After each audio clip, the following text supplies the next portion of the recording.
Oh, Neela insta-lock. Okay, Gio. Okay, mate.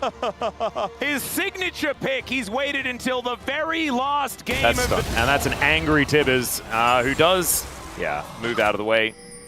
The turret is a little bit too aggressive. Pulverize going to connect once again onto Beryl. He stands beside aiming though. And oh, there's the solo kill for Showmaker! Oh, that's big. We need to go back to that. It's just a random pirate. Bound to mess up, as all right, we are setting up a trap. Jiu comes in, he's got that Apotheosis at the ready. He is going to use it, finds the pullback onto aiming, and he's just throwing that whip around. He'll take down the Lucian. And look to Lucid. Man, a spear kind of hurts. Calyx going to have to go back once again. Does get a Primal Surge. It's going to keep that health bar a little bit further up as Lucid thankfully doesn't walk in to Lehens and Jiu. Holding on to the headbutt for now is Lehens, and now they dive onto Jiu here. The instant exhaust comes through, two-man pulverize from Lehens as Beryl puts up the door. Lucid's still going to die though, as once again Calyx solo, but this time Showmaker can't finish him off. Cloud into Chemtech means that we're going to get another interesting soul. We'll see whether it is going to be something like an Ocean we have already had today. Is okay, Lehens going to be charging up the flash, but the concussive blows are going to come through. Stand beside Braum as there's the Apotheosis gets flashed this time around, and the Winter's Bite. They really wanted to land that one. Stun goes down onto Lehens. The exhaust onto Lucid. He's going to buy some space, and the spear picks the gap and takes down the cow. DK back on the board. For Prio. Showmaker was thinking about trying to kill Calyx again, but doesn't actually commit to it. Okay, if they get aiming with an Apotheosis, there's an angle. No, there's a concussive blows, but he's able to press that W in time still. It's not quite enough as the cleanse comes out. It's not enough. And the Lucian able to take him down. Gideon gets over the wall, but the exhaust is still there, and Shiu has teleported in. Great headbutt from Lehens to try and save Calyx. But it's not going to save them from losing so many of these objectives, and the wallet is still going to connect. I said wallet, and it's kind of working here because he had a lot more money than Lehens. That was a really good angle on the Gnar there as well from Shiu. This guy from the brush, like Lehens didn't even really see it. It was actually very, very cute. As him and Jiu are now slightly out of position, as we can see here, as the concussive blows comes down. No unbreakable will, and they're going to break that will, as you can see there. And DK, they did pick up the Rift Herald. That's going to be slammed into the mid lane here.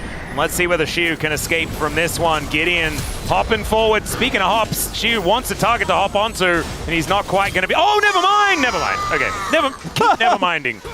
Never mind. As I didn't quite see the fact that Leandre's was completed, so the burn is going to be enough. Bye-bye, Jiu. And Lucid lives in between some turrets. He's not allowed to be near. No. So it's a trade, but I think it's a big trade up for Dplus. They're able to get that mid-inner in exchange for the outer.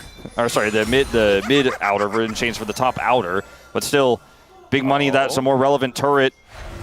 And this is going to be feats of strength brought down for DK as they do take this dragon, but they might trade it for an inner turret. This is something that between games 1 and 2, Nongshim really did fix though, and that was cross-mapping when they miss out on things, right? And so this inner turret going down will give them a lot of money. It's just like game 2 where, you know, you can at least keep things a little bit relevant because he burns anyways. If he had if the minion wave was a little bit closer and he was able to avoid pounce damage, maybe it's going to be okay. It's never mind. It's another inner turret that's just going to be taken. But there is a huge stack of people here towards the bottom lane. I mean, if they can get this inhibitor early, I don't know if that's even necessarily good, but they are looking to lose 2 inners for this, and I think Nongshim are kind of priced into it now. Well, Beryl and Showmaker are here as well, and with 5 people in the bottom lane, I don't think the Annie and Braum are going to be enough to defend this. So inhibitor does go down. Nongshim are changing the meta, man. They're like, let's just kill the Nexus. All right, well, that might actually work. There's no wave clear. So there's the ulti out of Beryl, as now the Grand Starfall comes in, and maybe they've overextended. Never mind, the Tibbers not going to find the stuns that they're looking for. Tibbers does come back. Beryl gives them the door, stands beside his teammates, and now the culling. Gonna get tanked by one animal after another, and the stun up onto Kingin. No Dominus for you, and now they're hunting down Lehens at the same time. A huge teleport for a Showmaker is coming in at the same time. He's looking to block them off, as Calyx, they are just looking for this Hex Tech. Oh no. Jiu, he is going to die because of this one as he finds the Pyroblast, and now Showmaker wanting to find even more. We can see Gideon and Calyx are out of there. But DK... It's not necessarily that relevant right now. Why, Beryl? Okay, he's over. If there was a strong side lane champion like a Jax, you know, if you're a Camille, maybe you could say this is worth Well, maybe this is worth as well. So, okay, Lucid is taking so much damage. Great knockup, though, from Beryl as Lehens is going to get taken down, and Kingen is going to get cold. It's a double kill for Aiming, who's now looking for even more. Gio going to have to flash to get away, and Showmaker, he is looming. He doesn't have flash, as the house is going to miss. And so is everything else. Oh, that house does actually connect, but Gio able to walk it off as Tibbers just scouting the area. All right, that's going to be the Otacon in a bit of a roundabout, scary way. Well, he's there now, okay? He's like, okay, exit kills. If he had package. Exit kills. Oh, I believe he was just spotted. Okay, well, Phosphorus Bomb going to give away his position. Gio and Gideon moving in. We've got backs coming on through. And Beryl going to get engaged on and should be going down. There's the kill going over to Gideon. And the rest of DK trying to fight this one out. Gideon goes golden in the nick of time, but then Meganar's going to be there as well. The trade comes through, the pulverize. And I don't think DK needed to all stick around, but they did. They did get a kill onto Gideon, but they lose 3. It was a tough decision. Do you just let the split backs happen? Try to force your way into this one. They end up losing these members. It takes a long time. We got to go to live because there's a big fight on this dragon. Yeah, down to 3,000 health. Lucid in the area. Headbutt Pulp. They're going to try and take him down. Beryl puts up the door, though. That's going to deny a lot as Showmaker gets the bear over the wall. Kingen's now Dominus into the backline. Gets a huge shield from the Sterix. And the Apotheosis connects as well. Gio will eventually go down as Kingen. His job is now over as he has no health left. And they didn't have enough damage to take them down. Gio going to look for another house. Houses are really big. How do all of these miss? But still, he's going to be able to lock down the kill. And Calyx is just vacated. Yeah, he wants to head to this bottom lane where maybe hit the backline targets. And then, yes, the knockup comes through from Lehens, but the fight is too broken up. And it's continuing here, Wolf, as well as the flash forward onto Gideon. He goes golden. A see your death moment as Lucid is going to put a spear in him. Well, that is Jungler dead and a Baron now up.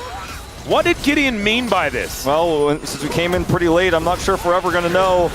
All right, Beryl looking to try and turn this one as well. He's got a big old door, and he's not afraid to use it. As this Baron is going down slowly. There's no unsealed spellbook here for Nongshim. Oh, look at this Nabar as well. Shiu is ready to start this, but he doesn't have a lot of vision here towards this river. He's getting angry. Calyx is getting in trouble as Kingen, exactly right, is on that flank angle. As Lehens takes the culling. They need to... Oh, they find it! Shiu dives on top, finds a Nara onto 2. Gio gonna go down. Lehens gonna follow, and Kingen once again dives in just to go down. And there is the Baron play for DK. This third game should equal a tiebreaker between DK and KT. The most beautiful scripted moment here in the LCK is upon us. It looks like we're gonna get it. It looks like them to siege up this base, starting now down with this bottom inner turret. And it's going to take a miracle here. Like the flanking Corki, I don't know if that teleport angle is going to be the one they're looking for. Maybe Kingen could find some sort of angle if he had a ward, but there's nothing. Yeah, and it's so hard to look at this experience gap, right? Like, Neela has an experience passive and is like 2 levels behind. Lehens also having to pop that ultimate very early as they take this inhibitor turret.